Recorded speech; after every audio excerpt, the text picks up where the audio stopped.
வெளியீட்டுக்கு வாங்கன்னு சொன்னபோது என்னுடைய முதல் பயம் வந்து நான் அதுக்குள்ள படிச்சு முடிச்சிட முடியுமா அப்படிங்கிறதான். அவர் முன்பே கொடுத்தாரு. ஏன்னா என்னால் முழுசா படிக்க முடியல.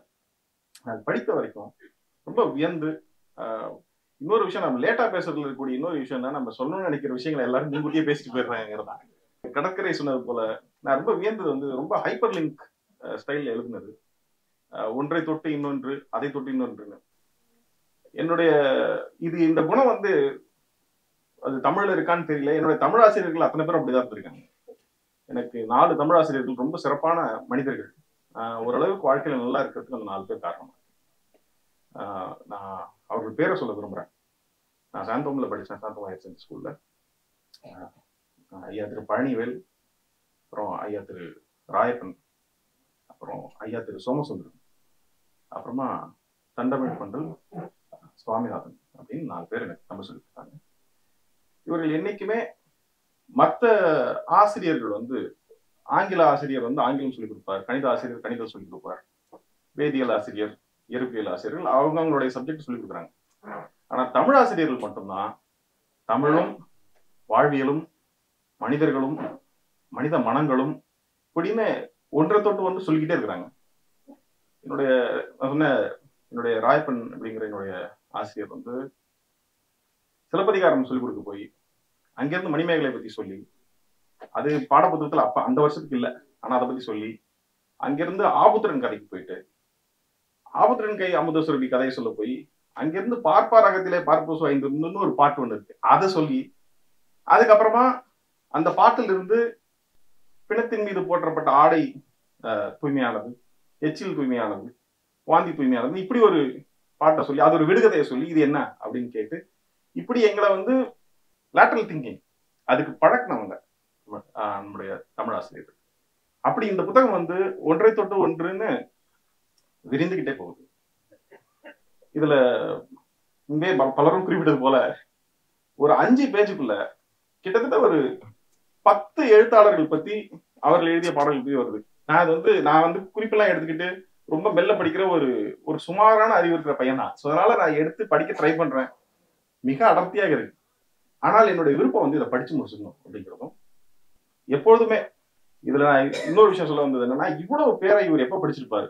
உண்மையை சொல்றதா இருந்தா யுகபாரதி வந்து என்னுடைய 7 நாள் இளையவர்.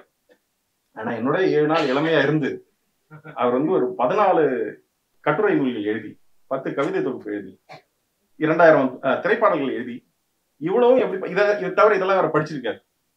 இதை நினைக்கும் போது எனக்கு ரொம்ப வெக்கமா இருக்கு. எங்க அம்மா இதை பார்த்தாங்கன்னா என்ன ரொம்ப காரியம் முடிந்துருவாங்க, இது ஒரு சோம்பேறி பிள்ளை பெற்றுருவாங்க. ஆனால் யுகபாரதியோட அறிமுகம் எப்படி கிடைச்சதுன்னா, மாடர்ன் லவ்னு ஒரு ஷோ பண்றதுக்காக பாடல் எழுதுறதுக்கு முயற்சி செஞ்சுட்டு இருந்தோம். யாரை கேட்கலாம் அப்படின்னு இருந்துச்சு. ஒருத்தர் 2 பேரும் முயற்சி செஞ்சோம். எனக்கு அது என்ன சொல்றது, சரியாக நமக்கு ஏற்புடையதா இல்லாம இருந்தது. வெவ்வேறு காரணங்களால அது நடக்கவும் இல்லை. அப்புறம் ராஜ்முருகன் கிட்ட கால் பண்ணி வந்து யுகபாரதி எப்படி அவர் நல்லா எழுதுவாரான்னு கேட்டேன். அவங்க 2 பேரும் சின்ன வயசுல ஒன்னா வளர்ந்தவங்கன்றது கூட அவர் மறைச்சிட்டாரு. பிரமாதம் எழுதுவாருன்னு சொல்லி, உங்களுக்கு அவருக்கு நல்லா செட் ஆகும்னு சொல்லி என்ன அவரோட கோத்து விட்டாரு. அப்படி நாங்க அவரோட பேசிட்டு, எப்பவும் போல சினிமாவில் இருப்பவங்க போல, எங்களுக்கு அவ்வளவு வசதி இல்லை, காசு இல்லை, இந்த ப்ராஜெக்ட் கொஞ்சம் கஷ்டமா தான் பண்ண வேண்டியிருக்குன்றதையும் சொல்லி, அவர் கேட்டதுக்கு 1/6 6ல் ஒரு பங்கு கொடுத்தோம்னு நினைக்கிறேன் எனக்கு தெரிஞ்சு. பேசி அவர் வந்து பாடல் எழுதுறேன்னு ஒத்துக்கிட்டாரு. எழுதி அவர் அனுப்புனா எனக்கு ஒரு 3 வருஷம் அனுப்புறாரு. நான் 3 வருஷமும் படிச்சுட்டு அவருக்கு ஃபோன் பண்ணி, இது கொஞ்சம் இப்படி இருக்கலாமா அப்படி இருக்கலாமா நான் ஏதோ கேட்டுட்டு இருந்தேன். அவர் நீங்க எங்க இருக்கீங்க அப்படி கேட்டேன்னா, அலுவலகத்துல இருக்கேன், நான் அங்கேயே வந்துடுறேன்ட்டு வந்துட்டேன். வந்து கையோட இருந்து எழுதி கொடுத்துறேன், உங்களுக்கு எதுக்கு இந்த கவலை அப்படின்னு சொல்லி எழுத ஆரம்பிச்சார். அதுக்கப்புறம் 13 பாடல்கள் கூடவே அமர்ந்து எழுதி கொடுத்தார். அந்த பாடல்கள் எழுதி கொடுத்தாருங்கிறத தாண்டி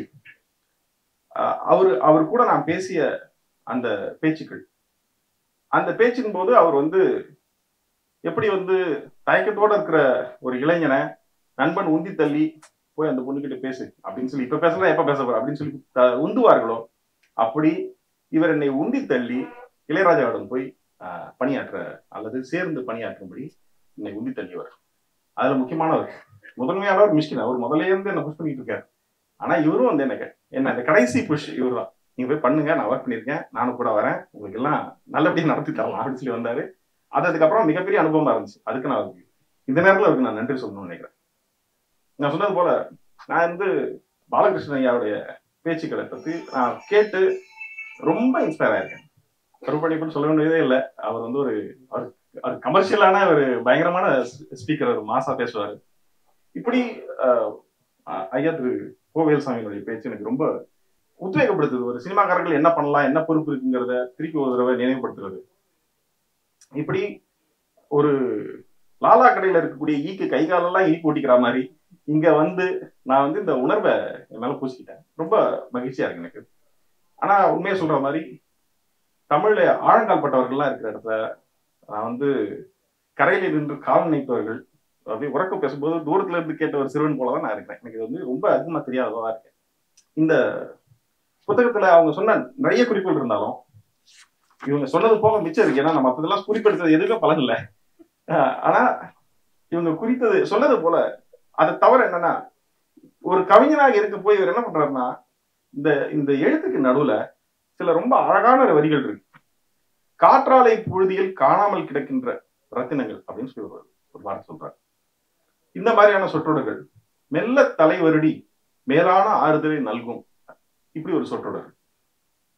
அன்பு என்பது வேற ஒன்றும் இல்ல, சின்ன தொடுதலும் சுலாகித்தலும் தான். இந்த மாதிரியான எழுத்துக்கள் ப்ரோஸ்ல இருக்கு. அது ரொம்ப அழகா இருக்குன்னு நம்புறேன். கவிதைகள் பத்தி எல்லாரும் சொல்லிட்டாங்கிறதுனால சொல்றதுக்கு எதுவும் இல்லாதனால இதான் சொல்றேன்.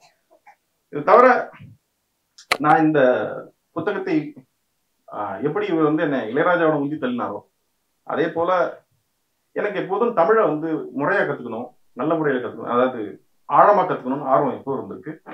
அதுக்கு காரணம் அம்மா, அதுக்கப்புறமா என்னுடைய தமிழ் ஆசிரியர்கள். அதை தவிர நான் என்ன நினைக்கிறேன்னா, தமிழர்கள் ஓரளவுக்கு அறிவியல கொஞ்சம் சிறந்து விளங்குறார்கள் பொதுவா எல்லாரும் நம்புறோம். நமக்கு அட்லீஸ்ட் தெரியுது. இது வந்து ஒரு தப்புகழ்ச்சியாக கூட இல்லை. தமிழர்களுக்கு அப்படி ஒரு எண்ணம் இருக்கு, அப்படி ஒரு குணம் இருக்கிறத நாமளும் உணர்றோம். அதுக்கு காரணம் என்னவா இருக்கும்னு நான் யோசிச்சிருக்கேன்.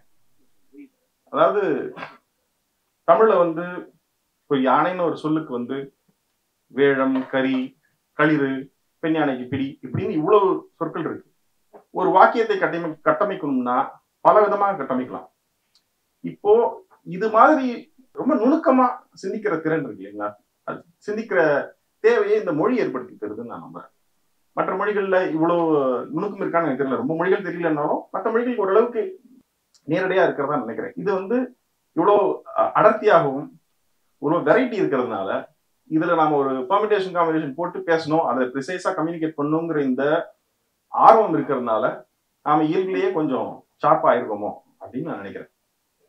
ஆனா சமீப காலத்துல என்ன சொல்றது, இதனால நான் வந்து இந்த இளையராஜாவிடம் எப்படி இவர் என்னை உந்தி தள்ளி அந்த அனுபவத்தை கொடுத்தாரோ அதே போல சங்க இலக்கியத்தை நான் வந்து கத்துக்கணும்னு நினைச்சதுல இதை படிச்ச போது என்ன நினைச்சேன்னா, இவருக்கே ஒரு நல்ல தொகையை கொடுத்து எனக்கு ஆசிரியரா நியமிச்சுக்கிட்டு பார்ட் டைமா அவர்கிட்ட தமிழ் கத்துக்கலாமா அப்படின்னு யோசிச்சுட்டு.